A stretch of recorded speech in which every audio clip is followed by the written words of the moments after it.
персиктерimiz салды да, биыл самады ма? Пісті ғой 5 штук салды. Көріп па, жедіңдер ма? Көрмедім ғой. Өбі Алма жеріміз саптырды өткенде. үзіліп қапты ғой. О, персиктер пісіп тұрған ғой. Вау, бисмиллахиррахманиррахим деп бастаймыз ба? Ой, жапырақ, бисмиллахиррахманиррахим. Персиктерimiz сапты. Ойбай, мынаны шылшаманау жапырағы. Персик сапты.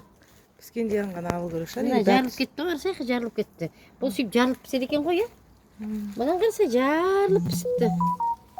Екеу жабысқып өзі ерекше, бір түрлі ерекше ағындай шабдалы болыпты ғой. Міне мама, мына жерде тұр. Кәне. Ой, адам қаяқтық. О, міне әдемі екен мынауысы. Күшті болыпты мынауысы. Тағы қаяқта бар. Аспандағылар піскен ба? Піспеген ба? Мына жерде бір екеу піскен сияқты. Ей, жылмақа. Несін? Піскен ғана жол керек. Піскен ғана жол керек. Міне піскен сияқты ма? Піспеген ба? Жоқ, мынаяқта мыналар піскен сияқты ғой. Піскен ба? Иә.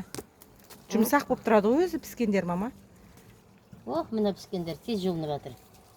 Біз деген огородымызда персик шығып жатыр. Міне. Персик шығып жатыр ғой біздің огородымызда. О, күшті. Дакон мен апасы екеуі персик теріп жатыр. Персикіміз қандай әдемі болды ма? Болды ана. Қалғандарын әлі піспепті.